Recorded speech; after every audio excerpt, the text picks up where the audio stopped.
Bonjour, je te propose donc ici ce qu'on appelle un problème d'optimisation. L'optimisation, c'est quelque chose qu'on rencontre souvent dans la vie de tous les jours. Quand on cherche à optimiser la solution à un problème, eh bien, on effectue une procédure d'optimisation. Ici, alors je vais le voir pour un petit problème tout simple, dans lequel tu verras que l'optimisation se fait grâce à l'utilisation de l'outil mathématique de la dérivée. Il s'agit donc d'une application de la dérivée que je suppose donc que tu as déjà vu avec ton professeur de mathématiques. Si ce n'est pas le cas, ça ne sert à rien de m'écouter plus loin parce que tu ne comprendras pas ce que je vais te raconter. Donc je le répète, je suppose que tu connais la notion de dérivée et que tu es donc capable de dériver des fonctions, élémentaires. Si c'est le cas, alors il n'y aura pas de problème.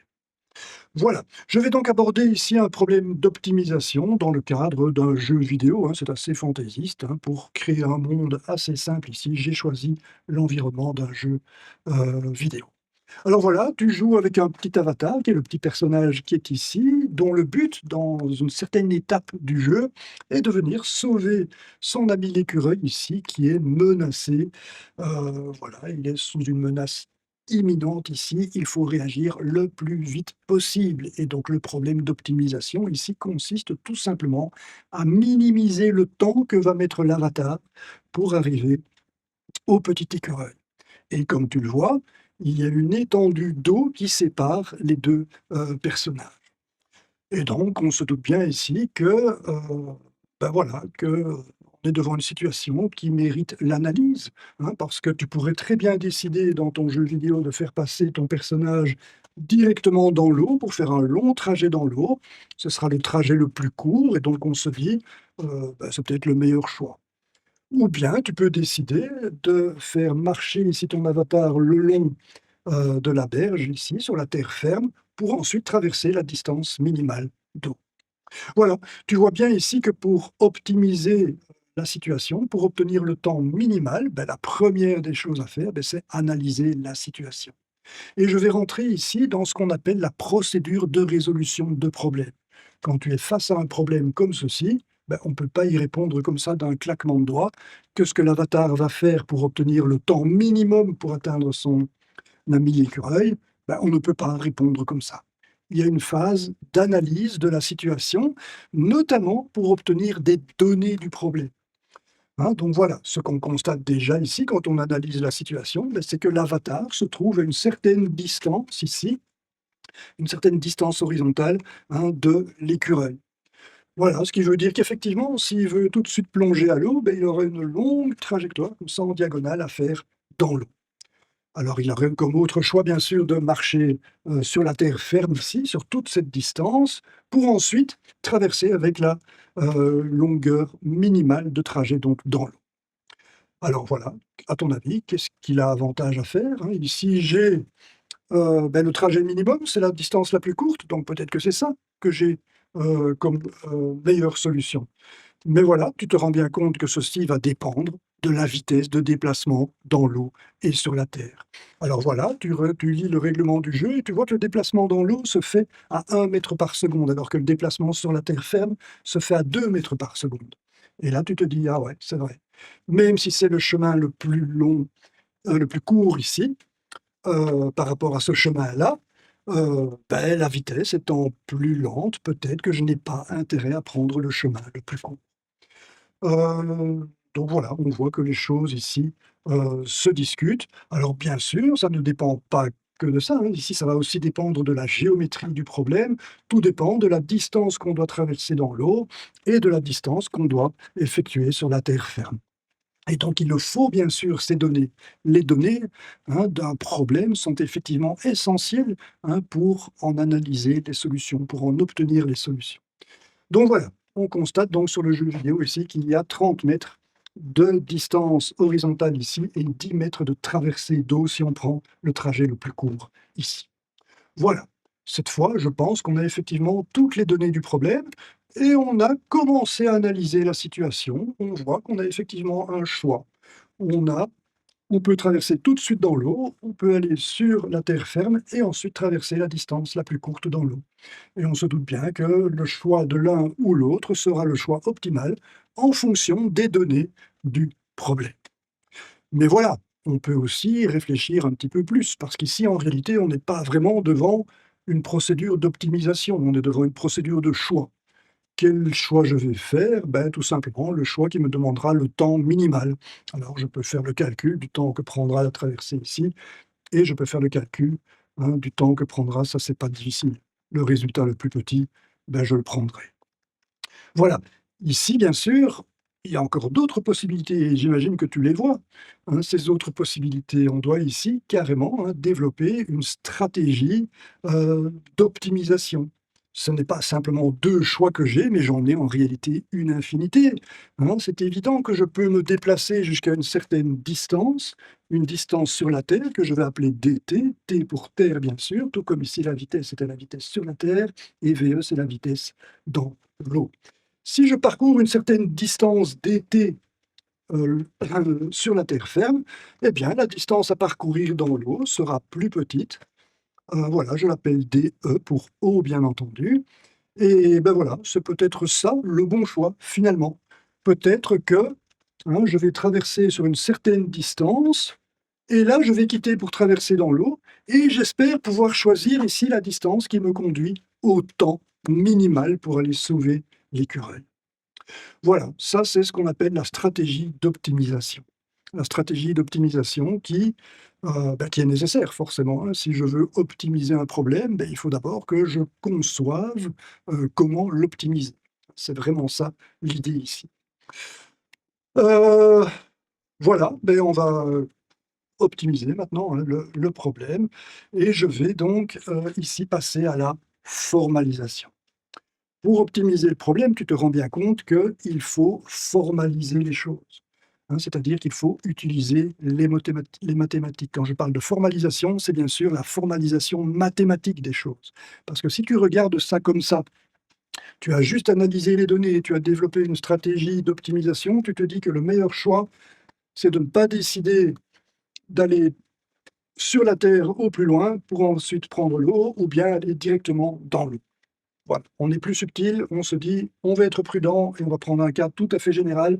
Je me déplace sur une certaine distance sur la Terre et ensuite dans l'eau». Ça, c'était la stratégie. Une fois qu'on a la stratégie, maintenant, il faut résoudre le problème. C'est-à-dire que je dois être capable de calculer le temps que me prendra cette solution générale-là, avec un dt que je ne connais pas. Le dt est une, inconnue du problème que je vais chercher à optimiser. Je vais calculer le temps, hein, qu'il me faudra en fonction de la distance que je parcours sur la Terre. Et donc je vais appeler cette distance x, x puisque c'est l'inconnu que je recherche. X, ça va être la valeur, de la distance qui conduit au temps minimal, qui va donc conduire à l'optimisation du problème. Très bien, donc voilà, je décide d'appeler l'inconnu ici x. C'est comme ça qu'on fait en mathématiques, hein, c'est parlant, c'est toujours utile d'utiliser les notations traditionnelles, comme ça on s'y habitue et on peut, être d'autant plus efficace dans ce genre de procédure de résolution de problèmes. X, c'est notre inconnu.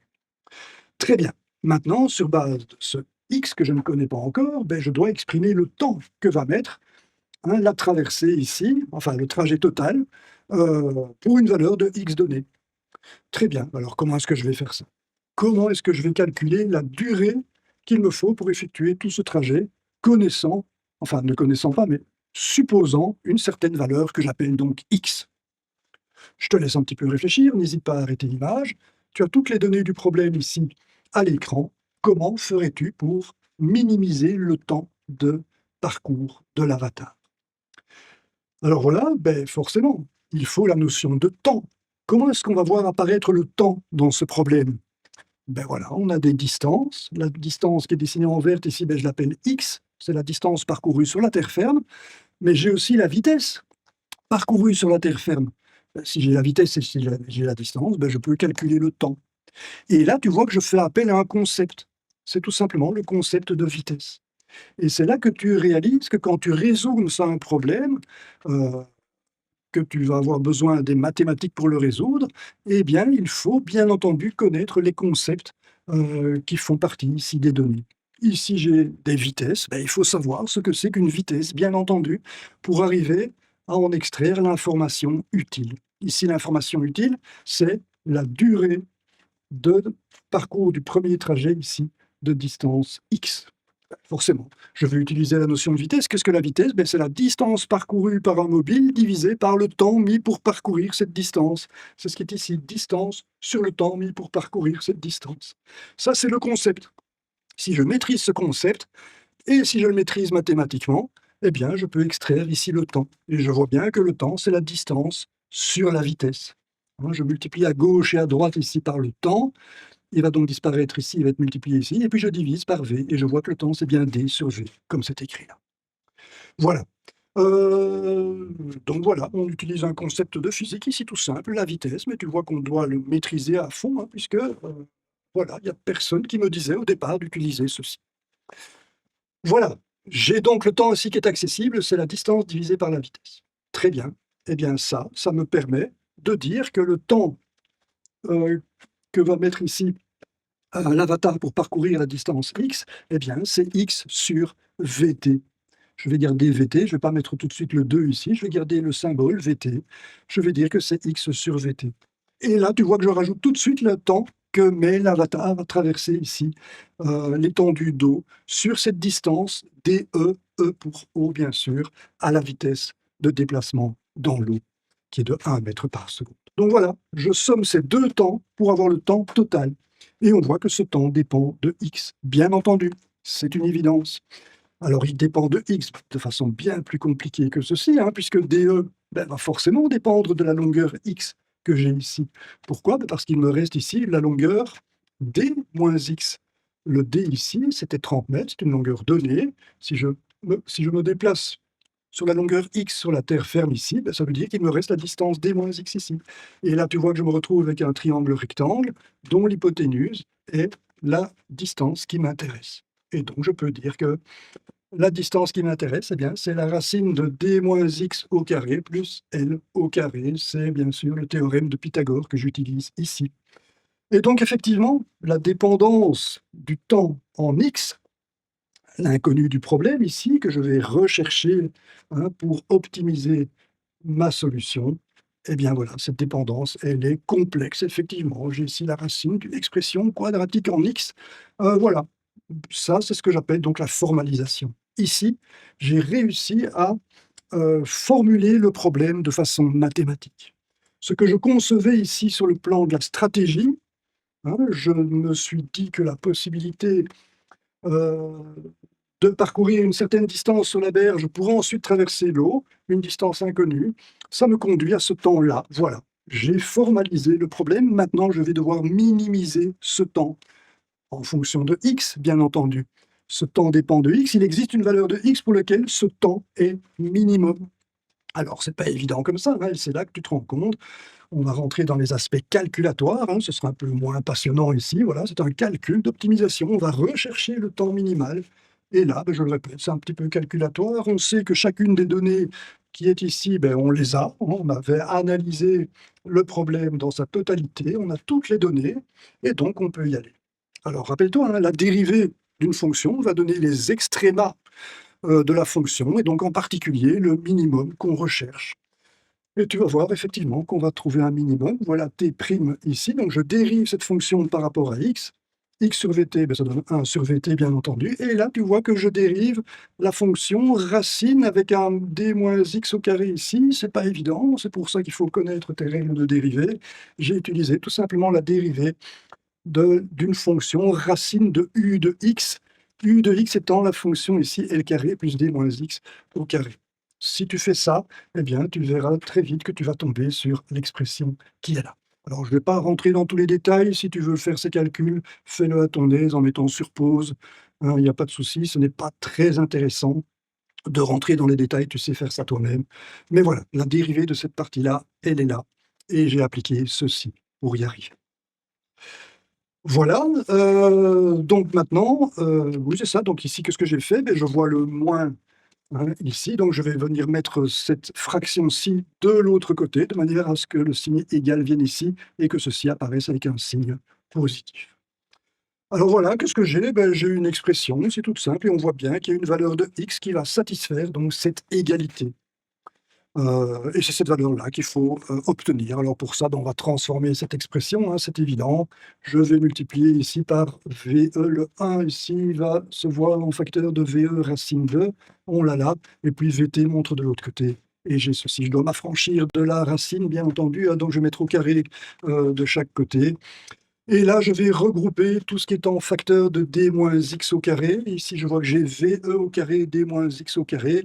Je vais venir ici le changer de membre et on va voir ici VT carré moins VE carré avec un L carré multiplié par V au carré qui va rester tout seul dans le membre de gauche. De nouveau, n'hésite pas à arrêter l'image si ça va trop vite pour toi. Bref, ici je vois donc d moins x et d moins x, je vais l'obtenir donc en prenant la racine et en mettant ce facteur-là de l'autre côté, ce qui va me conduire à l'expression qui est là. Et ça, ben voilà, je vais reprendre ça pour dégager x ici, que je vais mettre dans l'autre membre, avec ceci qui va venir dans ce membre-là, avec un signe moins. Voilà qui est fait. J'ai la valeur de x qui rend le temps minimal. Voilà. Donc, bah oui, voilà, je peux y aller, hein. J'ai ici, le temps, pardon, le valeur de x qui me donne le temps minimal. J'ai optimisé mon problème et maintenant il me reste juste à remplacer les, lettres ici par leurs valeurs correspondantes et tu prends ta calculette pour faire ça, hein, tu vas trouver ce calcul-là et tu trouveras 24,2 mètres. Tu vas rentrer cette valeur ici, 24,2, avec toutes les autres valeurs qui sont indiquées ici, ça va te donner un temps de 23,7 secondes. Et si tu respectes donc cette distance de parcours sur la terre ferme dans ton jeu vidéo, eh bien tu réussiras enfin cette étape. Ton avatar aura sauvé, le petit écureuil. Voilà, alors on pourrait analyser ici de pourquoi, cette valeur de x correspond bien à un minimum. Alors on pourrait analyser la fonction ici. Tu pourrais le faire si tu as déjà fait l'analyse l'étude des fonctions avec ton professeur de maths. Tu pourrais très bien le refaire, mais voilà, c'est un autre sujet. Ici, je vais, tout de suite faire la représentation du graphe de cette fonction t de x et voilà, effectivement, on voit qu'il s'agit bien d'une fonction qui présente un minimum. Voilà, alors qu'est-ce qu'on a comme point particulier sur cette fonction? Ben voilà, quand x vaut 0, je suis ici avec un temps qui est à peu près de 32 secondes, c'est le tout à la nage. Quand x vaut 0, ça veut dire que toute la traversée se fait dans l'eau et là, on voit qu'on n'a pas avantage du tout à faire ça. On met 32 secondes pour y arriver à peu près. C'est pas une bonne idée du tout. Le temps de déplacement dans l'eau est trop long. Voilà, une autre solution, c'est de marcher les 30 mètres. Toute la distance D est marchée. Je vais jusqu'ici et je traverse le minimum d'eau. À ce moment-là, je me retrouve ici avec une solution à 25 secondes à peu près. C'est ce que si je lis bien. Ouais, c'est ça. 25 secondes. Voilà, et on voit que ce n'est pas l'optimum. L'optimum, il est là pour la valeur de x, hein, qui était à peu près 24 secondes. Et la valeur de x qui est de 24,2 mètres, pardon, qui est ici. Et là, on arrive à 23,7 secondes. C'est le minimum, c'est ça qui te permet de réussir ton jeu vidéo. Voilà, j'espère que tu as bien capté, hein. Ce ne sont pas tellement les aspects calculatoires ici qui m'intéressent, hein, c'est surtout la procédure de résolution de problèmes. C'est essentiel. Il faudra absolument, hein, si tu veux te lancer dans des études scientifiques, il te faudra absolument développer de l'autonomie par rapport à la résolution de problèmes. Et donc voilà, je vais répéter les étapes par lesquelles on est passé, qui sont des étapes assez générales en fait, hein. Quand tu auras un problème à résoudre, eh bien, il faudra souvent passer par ces étapes. En premier, on a fait l'analyse de la situation, on a essayé de récolter les données utiles à la résolution du problème. On a établi une stratégie, on n'a pas tout de suite choisi une solution, on n'a pas dit tout de suite: «Ah non, je vais marcher le plus longtemps possible le long de la berge pour traverser ensuite». On n'a pas dit non plus: «Je vais traverser tout de suite dans l'eau». On a été plus subtil que ça, on a proposé, on a discuté, on a réfléchi et on a développé une stratégie. On a défini une inconnue aussi, on aurait pu choisir une autre inconnue, hein. J'ai choisi la distance sur la terre ferme, j'aurais pu très bien choisir comme inconnue la distance traversée dans l'eau, mais tout aurait été plus compliqué sur le plan mathématique, hein. Dans les aspects stratégiques, là aussi, il y a la stratégie sur le plan mathématique. Bien choisir la variable par rapport à laquelle on va optimiser. Ensuite, on est passé à la formalisation, c'est-à-dire la capacité de prendre les concepts utiles à la résolution des problèmes et les transformer en mathématiques pour pouvoir ensuite les traiter mathématiquement pour arriver donc au calcul qui va nous fournir la réponse, qui va nous fournir la minimisation qu'on attendait au travers notamment ici de la dérivée. Voilà. Heu, donc voilà, on est bien arrivé à résoudre le problème avec une valeur de x qui nous a été fournie ici par ce calcul, correspondant donc à la dérivée nulle qui correspond bien au minimum attendu. Voilà, c'est ici que se termine, cette petite leçon. Je te propose encore d'autres problèmes d'optimisation, si tu veux te familiariser avec cette procédure de résolution de problèmes, ben, n'hésite pas à venir voir le deuxième exemple que je te propose, toujours dans le contexte des jeux vidéo. Voilà, merci pour ton attention et à très, très bientôt.